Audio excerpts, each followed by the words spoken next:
Hi, good morning, good evening, everyone, wherever you are in the world. This is Genn Lai here, founder of Diamond Tree, and today I'm going to be sharing with you guys a bit about Bitcoin and how you and I can capitalize on its immense growth. Okay, so when you start by Googling Bitcoin, you're going to get all sorts of terminology on it: cryptocurrency, digital money, internet magic money. Okay, and you know what? They're all absolutely right. Bitcoin is digital cash. Kind of like how, emails are digital letters and they've changed how we send emails. And so Bitcoin is the same. It's changed how we're sending money as well. It's become cheaper, more efficient, and much, much more secure. Now, this is one of the major announcements which changed a lot of people's perception about Bitcoin. When Bitcoin officially became a commodity in 2015, everybody started talking about Bitcoin. NASDAQ was talking about it, CNBC was talking about it, CNN was talking about it, Business Insider was talking about it. Everyone basically loved Bitcoin. Now, here's the thing about Bitcoin: the value of Bitcoin is not determined by any central bank or any government authority. It is solely determined by market force, supply and demand, kind of like gold and oil. And so when the UK exited from the European Union last year during Brexit, the demand to hedge against the pound was extremely high. So people who understood gold, they bought gold, and people who understood Bitcoin, they bought Bitcoin. Now this definitely drove up the demand for Bitcoin in the UK. And so let's look at how the price was, affected by that. So back then during Brexit, the price of Bitcoin in the US was about $746, and in the UK it was $613. Now if you convert that in British pounds to US dollars, you're going to get about 763 US dollars. So you can see the difference between the two countries. Okay, and another good example of this, difference is when India had their demonetization exercise last year in 2016, and they got rid of the 500 and 1,000 rupee notes. They pulled them out of circulation. Overnight, the price of Bitcoin in India went up as well. I mean, it went up way more than 200 US dollars higher than what it was even in the US. And so Bitcoin finished the year 2016 as the top currency, and it was worth about $1,000. Right now, it's August 2017, and the price of Bitcoin is already more than 4,500 US dollars. Now, I want you guys to understand that this is not just speculation of the market.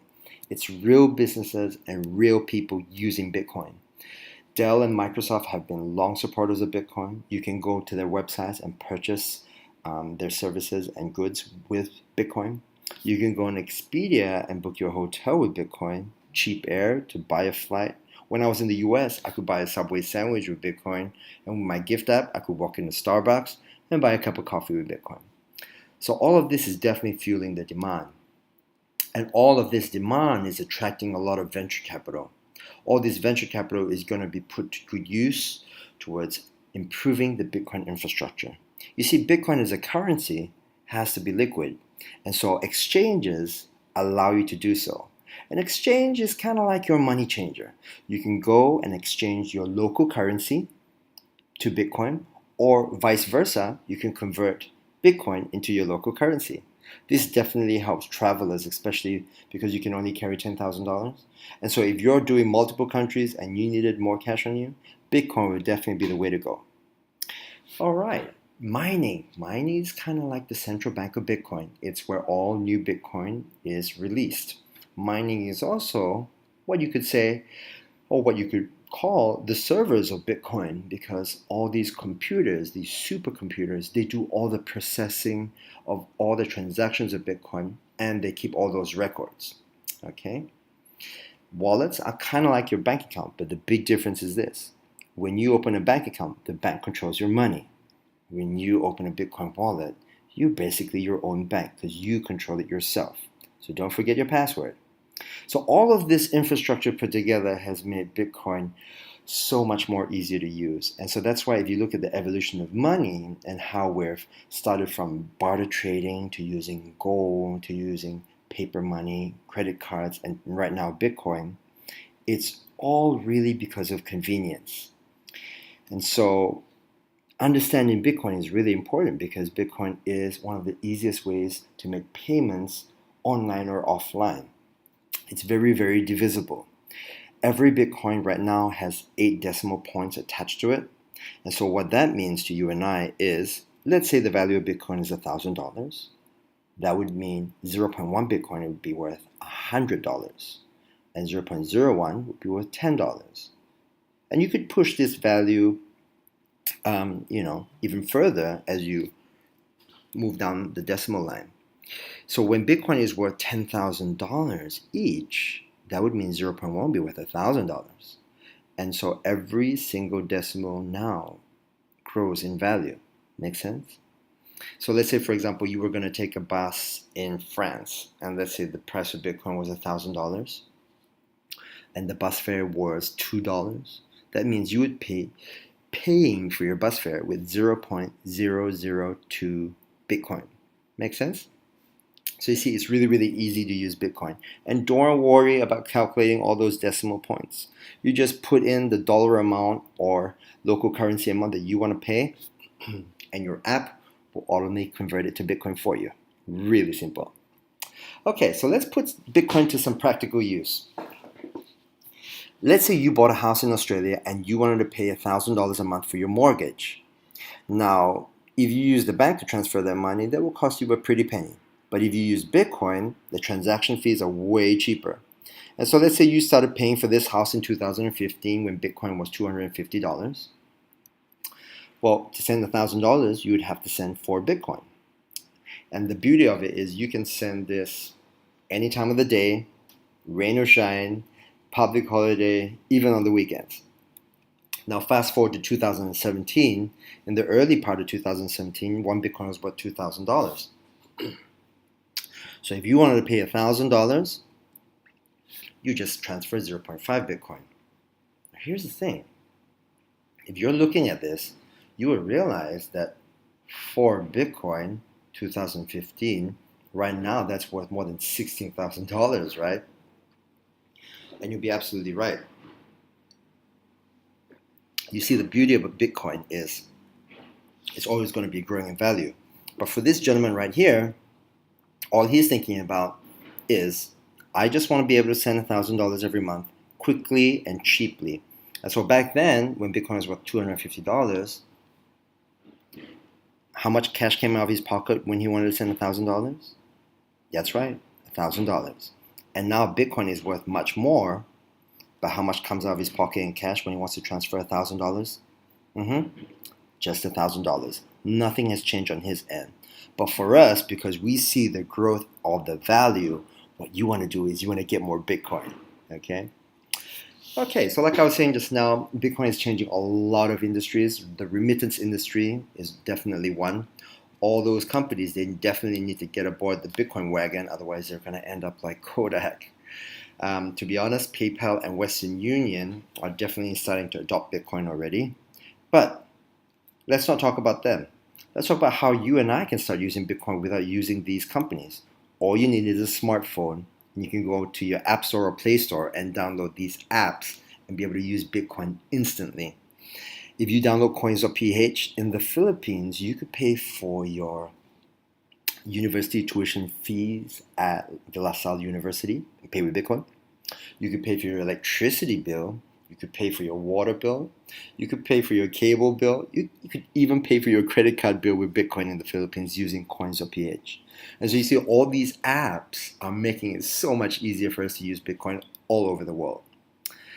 Okay, so here's a transaction example of an exchange called Luno. So Luno is from South Africa, but this is an example of an exchange transaction done in Malaysia. And so you could see over here that 1 Bitcoin was sold for 5,200 ringgit back in March 11, 2017. And then it was transferred to Hong Leong Bank. Look at the withdrawal fee though. The withdrawal fee was only 10 cents ringgit. How much is that? That's like 2 pennies. Really, really cheap. And so you can see it's so easy to use Bitcoin now wherever you are. So let's do a little history lesson on Bitcoin. Bitcoin started in 2009, It was started by Satoshi Nakamoto, which is an alias. We don't know whether that's a single person or a group. And Bitcoin's release of new Bitcoins at that time was 50 Bitcoin per block. Now, a block back then was roughly about 10 minutes long, okay? And so every, this new release of Bitcoin is going to happen into the year 2140. So we've got a long, long time to go. Remember I said that value of Bitcoin is determined by supply and demand? So back then there was a supply, 50 Bitcoin every block, but there was no demand. The first transaction which gave Bitcoin its first value was in 2010 when someone paid 10,000 Bitcoin for 2 pizzas. That gave Bitcoin its first value, whereby 4 Bitcoin was worth 1 cent. Now, here's something interesting to know. Well, those 2 pizzas are now worth more than $40 million. Hope you guys like pizza. So, every 4 years, the Bitcoin protocol has a phenomenon called the halving. And what that means is basically the supply of new Bitcoin put into circulation is going to be reduced by half. So from 50, it became 25 Bitcoin per block. So if you look at it this way, you'll understand that Bitcoin is the total opposite of our current monetary system. I mean, our current monetary system is inflationary. What do I mean by this? So let's say, guys, you put $1 million into your bank account and your central bank decides to print more money. Is your $1 million going to grow in value or is it going to lose value? Lose value, right? Why? Because that's what governments call quantitative easing, and that's what we call inflation. Bitcoin is the total opposite. It's deflationary, so that over time, there's always going to be less Bitcoin put into circulation. And that's why the value is going up. So the last halving happened in July 2016. So from 25 Bitcoin per block, it became 12.5 Bitcoin per block. Let's talk about the value here. From 2012 to 2016, from one halving to the other, the value of Bitcoin shot up by more than 460%. Now the next halving is going to happen in June 2020. And I'm not a psychic and I don't know how much Bitcoin is going to be worth then, but I can tell you this. From July last year to August 2017, Bitcoin has already increased in value by 700%.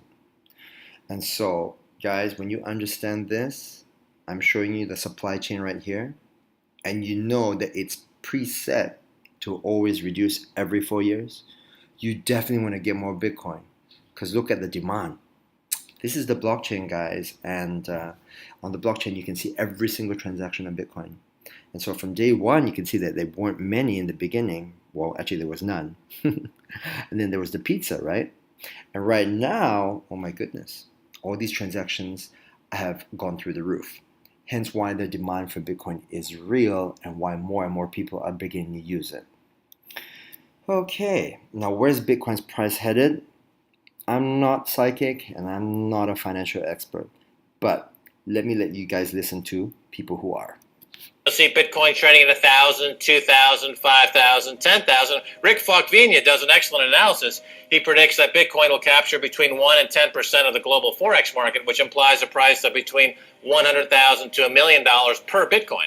Most of the people who are on the sidelines not buying Bitcoin today will start to buy Bitcoin when it gets over 1,000. And then a greater percentage of people will definitely plow into Bitcoin when it starts to get over 10,000. I'm still predicting Bitcoin, $10,000 per Bitcoin in 3 years. Saras, he is the CEO of Zappo, which is a Bitcoin wallet and Bitcoin vault. I think it's mostly a very positive thing. I think we're going to see ups and downs like with any other emerging technology. But I think Bitcoin is here to stay, and it makes sense that it be taxed and treated like any other. So let's make a bold call here. In 10 years, what do you think Bitcoin will be worth? One Bitcoin. Between $500,000 and $1 million. A lot of people are just seeing the charts and thinking how high will it go. But what I'm doing is counting backwards. I mean, this is a transactional currency, and it is a store of value. As such, it is a product and a service competing on a very tangible market for stores of value and for transactional currencies. So what is the size of that market? Right. And this is important. And how big a market share can Bitcoin realistically take within a foreseeable time frame? When you ask that question, then you come up with a market cap of Bitcoin total, and then you divide that by the number of Bitcoin in circulation by your estimated time. And seeing how Chinese are buying Bitcoin like crazy, I actually had to adjust this number upwards, but then you come up with a number of about $2 to $5 million per Bitcoin. It suggests that everyone go back to buy one Bitcoin. Not too much, only one is enough. If everyone in this world, people, just to go back buy one Bitcoin, the Bitcoin value go to the $1 million. Okay, there you have it. Now the question is though, with all those big figures that they're shooting out there, have you missed the boat yet? Okay, so let's talk about real economies and real market caps. Gold. Market cap for gold is $8,200 billion or $8.2 trillion. What about this? If you guessed Bitcoin, you're wrong. It's the Dow. So the Dow is at 5,476 billion or 5.4 trillion. What about this little dot? Bitcoin? Wrong again. It's Apple. Apple is valued at $815 billion. This, Alphabet, the guys who invested into Google. Facebook, 492 billion. What could this be? Alright, so Bitcoin is the first cryptocurrency, but there's a few more out there. The total cryptocurrency market cap is at $137 billion. Okay, here's our friend Bitcoin. Nope, not yet. That's Bill Gates. Okay, here we are. Bitcoin. Bitcoin's market cap right now is $60 billion. Okay, and so guys, when you talk about Bitcoin and you talk about getting more Bitcoin, you got to understand where Bitcoin comes from. And all Bitcoin comes from Bitcoin mining. As you can see over here, Bitcoin is definitely on the rise. Now, let's talk about Bitcoin. I know that might sound like rocket science to you guys, but really, it's storage of all the transactions. Okay, so someone has to keep track of them, someone has to store them. That's what the miners do. They do all this storage for you. However, no one's going to be doing this for free, right? And so that's why the Bitcoin protocol has Bitcoin preset to do these payments. Remember we were talking about them? 50 Bitcoin per block back then 25, and right now 12.5. Okay, that's how miners profit. On top of that as well, per transaction, there's a couple of cents which is incurred. That's also paid towards the miners. Okay, so let's talk about how you can capitalize on this. Well, some people, they say, why don't I just buy Bitcoin? Well, nothing wrong with that. That's what we call holding Bitcoin. But let's do a comparison of holding Bitcoin versus mining. So let's say you bought Bitcoin in August when it was about 3,600 US dollars. And you keep this one Bitcoin for the next 3 years to the next halving. And let's say by then it's about $15,000 per Bitcoin. Well, then you have $15,000. But if let's say you got involved with Bitcoin mining with BitClub and you spend that money to buy a mining share, you could possibly mine pessimistically in the next 3 years about 4 Bitcoins. So when it's valued at $15,000 per Bitcoin, wow, your 4 Bitcoins are worth $60,000. But here's the best thing. You see, if you just bought 1 Bitcoin and you sold it, you wouldn't have any more Bitcoin left, right? But if you were part of BitClub and you mined that 4 Bitcoin, even if you sold them, you would always get more Bitcoin every day because you're part of our mining pool. Okay? So that's why, guys, I always advise people, yeah, go ahead, do buy some Bitcoin, but definitely get involved with Bitcoin mining. Okay, so who is BitClub? Well, if you look over here on the blockchain, you can see that BitClub is listed as one of the top 10 miners of the world. They've gone as high as one of the top 5. I believe this year they've even been tied, a three-way tie for the first place, actually. And apart from Bitcoin, they're also one of the top miners for Ethereum. They're actually one of the top 50 miners for Ethereum. And this is going to change as well, because as we get more hashing power, more computing power, more and more blocks are going to be hit, and we're going to be going up higher in the rankings. So, who else is talking about BitClub? Well, NASDAQ recognizes them as one of the biggest pools in the world. CNBC talks about them. So, investing.com as well mentions BitClub. And let's go have a look at their mining pool. So BitClub has been mining since 2014. They have mined more than $100 million right now worth of Bitcoin, and they've paid all of that out. On top of that, here's one of their mining facilities in Iceland. The reason why they're mining in Iceland is because, of course, the cool weather and a cheap electricity. Okay, so you can see that we don't have to run air conditioning to cool the mining computers down. We just run them through the vents there at the end of the hall. And when you're part of this pool, you never have to worry about anything. You never have to worry about maintenance. It's all done for you. And you can come and visit. We have multiple visits organized in the year. And so you're welcome to come and join in on that as well. Okay.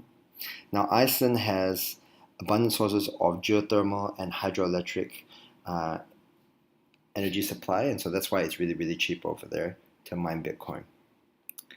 Okay, so this is a visit that we had in June 2017. There was more than 200 of us over there. The gentleman who has a shaven head with a Bitcoin t-shirt, that is Russ. That's the main founder for BitClub. And of course, we had visitors from all over the world, from the US, from Japan, from Asia, everywhere. Everyone was visiting the mine this year. And we look forward to seeing you guys there as well. Okay, so let's talk about mining a little bit more. I don't want to get too techy, but I need to let you understand that you always have to upgrade your equipment. So back in 2014, we were using the S3 miner, and right now we're using the S9 miner. You can kind of think of it as, the iPhone 3, and right now we're using the iPhone 9. Okay, you can also see that the amount of money spent on electricity costs to power 1 petahash back then in 2014 was about $60,000. And right now, with a more efficient and faster miner with the S9, it's only $6,000. So less overheads equals more profits for you and me. Okay, so that's why upgrading is important. Now, how do you upgrade if you don't have to reinvest more money from your pocket? Well, BitClub has a very, very unique system called the repurchase. That means every day as you are mining Bitcoin, portions of your Bitcoin are going to be put aside. I want you to think of it kind of like a forced savings. So this forced savings, though, is put aside to buy more equipment. And that has a compounding effect on your returns. That means every day as you're mining and these portions are put aside, even though a mining share lasts for 1,000 days, you never really have to worry about it ending because of this constant repurchase. You can think of it as more money being put in to buy more equipment. But that new money doesn't come from your pocket. You only have to invest one time. That new money comes from portions of your daily profit from mining. And so it is the most sustainable, most effective way for you to be competent in the market, because you always need to have more and more new equipment. Okay, so very, very easily you can get involved with BitClub. How much is it going to cost you? Well, let's look at some packages right now. Okay, so if you just want to sit back, put your feet up, and get Bitcoin every single day, you would want to be an investor. Okay, and it could range from $4,800, $28,000. The amount is absolutely up to you. We've got people who buy $100,000, $200,000, and every day they get Bitcoin. And this has been going on for the last 3 years. However, if let's say you came from a budgeted standpoint, but you were willing to refer others to buy a mining contract, well, then you could possibly look at the entrepreneur pack. That's $1,800. The mining returns are going to be a little less than the investor ones because $1,800 won't be able to get as much equipment for sure, but you'll be able to make money as well because there are referral fees built into this system. Now, what am I talking about right here? Okay, after you buy your first mining share, the next two that you refer to others, you'll be able to get 5% on them. And so if let's say that value was $3,500, you'd be getting $175. Now remember what you're selling. You're selling a mining share. And remember, as I was saying just now, as you're getting profits every day, portions of your profit are going towards repurchasing. That repurchasing is buying more equipment. And so number one and number two over here, every day as they're mining and every day as portions of their profits are put back into repurchasing, you, being the referrer, will get another commission from that. I want you to kind of think of it as ongoing commission, because if you think about what a repurchase is, it's really a micro sale. And so if you look on the left, the percentages in white, that's kind of like a commission you get for selling a house. You get that one time. And the percentage on the right, that's kind of like the rental profit that you get. And so that's ongoing. And because this commission structure is tiered, the third, fourth, and fifth mining share that you refer, you're going to get 6% upfront and 12% passively as they do repurchasing. The 6, 7, and 8 mining share that you refer, you're going to get 7% upfront and 15% passively. Now the 9th, 10th, 11th, 12th onwards, that is going to be at 8% upfront and 18% passively. Okay, guys? So, thank you for watching this video. Do get back to the person who invited you to watch it. Make a calculation as to how much your budget is.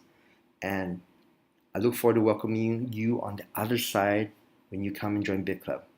Take care and have a great day.